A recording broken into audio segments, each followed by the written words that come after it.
Assalamualaikum warahmatullahi wabarakatuh. Perkenalkan, nama saya Waude Apriansi dari kelas 07 SMJE 018. Saya dari program studi manajemen Fakultas Ekonomi dan Bisnis Universitas Pamulang, Tangerang Selatan. Di sini saya akan mempresentasikan hasil makalah saya yang berjudul Pembukaan Usaha Kecil dari mata kuliah Koperasi dan Usaha Kecil Menengah yang diampu oleh dosen Pak Prasetyo Kurniawan SEMM.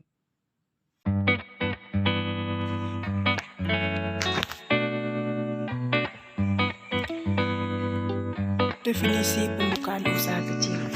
Usaha kecil merupakan suatu bentuk usaha kecil masyarakat yang pendiriannya berdasarkan inisiatif seseorang. Sebagian besar masyarakat beranggapan bahwa usaha kecil hanya menguntungkan pihak-pihak tertentu saja. Padahal sebenarnya usaha kecil sangat berperan dalam mengurangi tingkat pengangguran yang ada di Indonesia. Usaha kecil dapat menyerap banyak tenaga kerja Indonesia yang masih menganggur. Selain itu, usaha kecil telah berkontribusi besar pada pendapatan daerah maupun pendapatan negara Indonesia. Usaha kecil juga memanfaatkan berbagai sumber daya alam yang berpotensial di suatu daerah yang belum diolah secara komersial. Usaha kecil dapat membantu mengolah sumber daya alam yang ada di setiap daerah. Hal ini berkontribusi besar terhadap pendapatan daerah maupun pendapatan negara Indonesia. Menurut Undang-Undang Nomor 20 Tahun 2008 tentang Usaha Mikro, Kecil, dan Menengah, usaha kecil didefinisikan sebagai kegiatan ekonomi produktif yang berdiri sendiri. UKM bukan merupakan anak usaha atau cabang perusahaan kelas menengah atau besar. Perekonomian suatu negara bergantung dari usaha yang dilakukan oleh rakyatnya.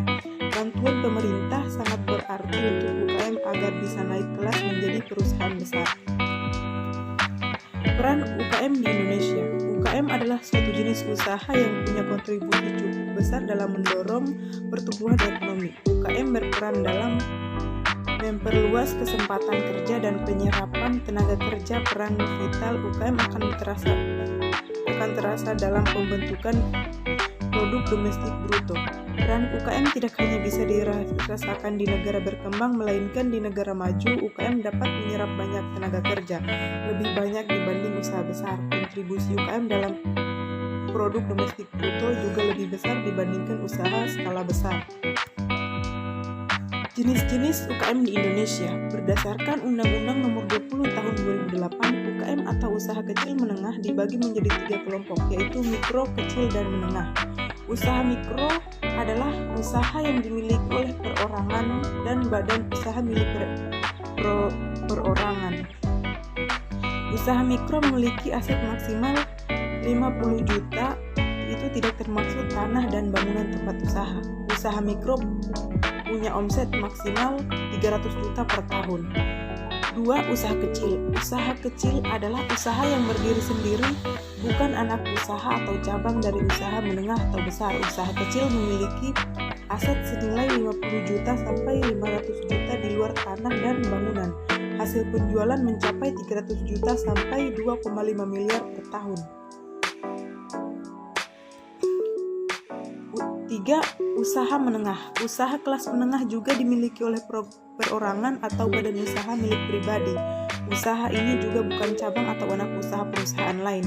Jumlah aset yang dimiliki usaha menengah senilai 500 juta sampai 10 miliar, sedangkan untuk omset atau penjualan yang didapatkan sebesar 2,5 miliar sampai 50 miliar per tahun.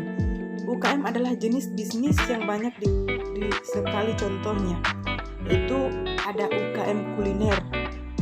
Bisnis kuliner adalah jenis UKM yang paling banyak ditemukan di Indonesia. Jenis bisnis ini tidak akan pernah mati karena setiap manusia pasti butuh makanan. Bisnis kuliner pun bisa dikembangkan lebih jauh. Modal yang dibutuhkan untuk memulai UKM kuliner pun sangat kecil. Kunci untuk mengembangkan usaha kuliner ada di kualitas rasa, pelayanan, harga, serta strategi pemasaran. 2. Ada UKM fashion.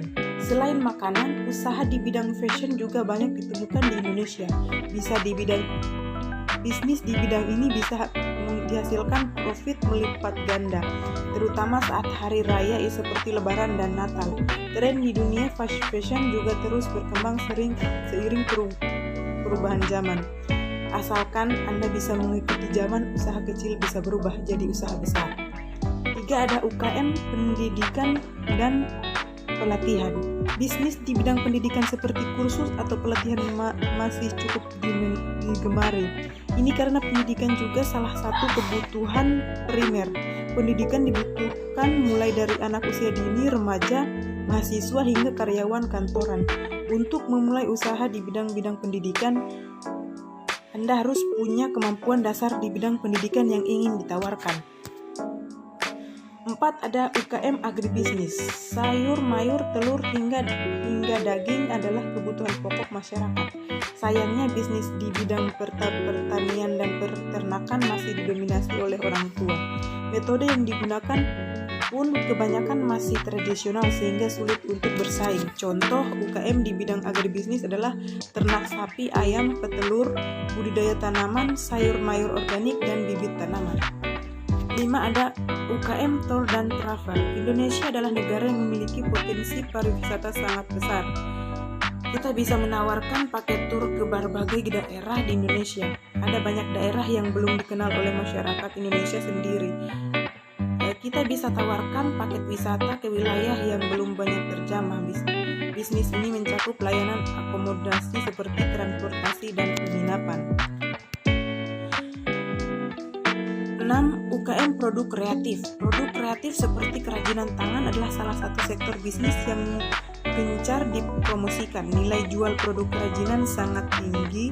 Unggulan produk kerajinan ada di keunikannya. Produk kerajinan juga banyak jenisnya, mulai dari produk fashion, aksesoris, kecantikan, produk dapur, dan ornamen rumah tangga. 8. UKM teknologi dan internet. Perkembangan teknologi yang pesat membuat usaha di bidang ini mampu berkembang lebih pesat. Bisnis ini sangat dibutuhkan oleh masyarakat karena komunikasi jadi kebutuhan primer.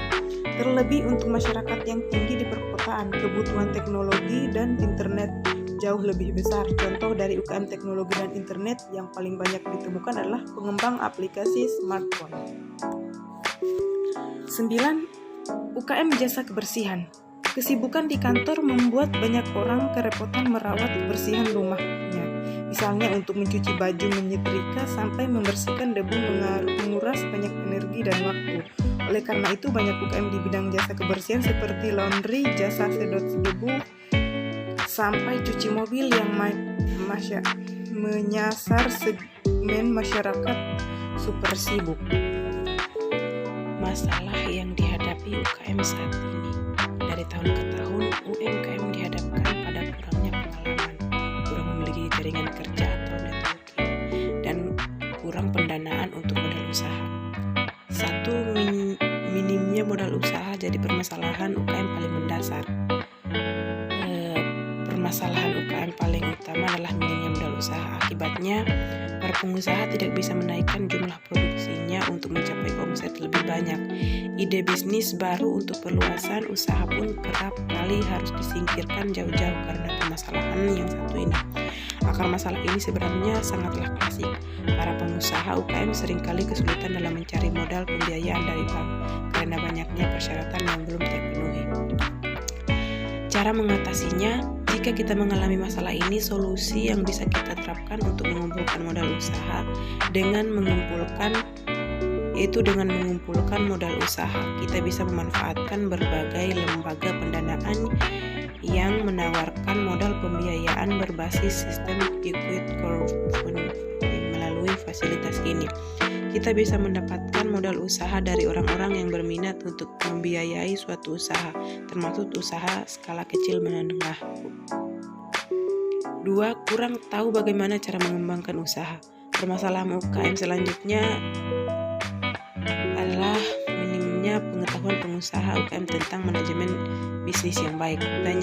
Banyak pelaku UKM hanya fokus memproduksikan barang tanpa memikirkan bagaimana strategi ekspansi bisnisnya lebih besar lagi.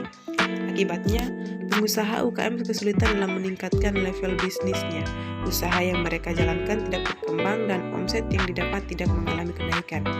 Cara mengatasinya agar kita selalu update dengan perkembangan strategi bisnis terbaru, satu-satunya cara yang harus dilakukan ialah banyak membaca dan belajar. 3. Kurangnya inovasi produk. 4. Kesulitan mendistribusikan barang. 5. Belum memaksimalkan pemasaran online. 6. Tidak adanya branding ini adalah permasalahan UKM yang cukup serius. 7. Tidak melakukan program loyalitas pelanggan. 8. Masih mengendalikan pembukuan secara manual. Kesimpulan dari makalah ini yaitu usaha kecil dan menengah mempunyai peran yang strategis dalam pembangunan ekonomi nasional. Oleh karena selain berperan dalam pertumbuhan ekonomi dan penyerapan tenaga kerja, juga berperan dalam pendistribusian hasil-hasil pembangunan. Dalam krisis ekonomi yang terjadi di negara kita sejak beberapa waktu yang lalu, di mana banyak usaha berskala besar yang mengalami stagnasi bahkan berhenti aktivitasnya. Sektor usaha kecil dan menengah terbukti lebih tangguh dalam menghadapi krisis tersebut. Mengingat pengalaman yang telah dihadapi oleh Indonesia selama krisis, kiranya tidak berkelebihan apabila mengembangkan sektor swasta difokuskan pada UKM.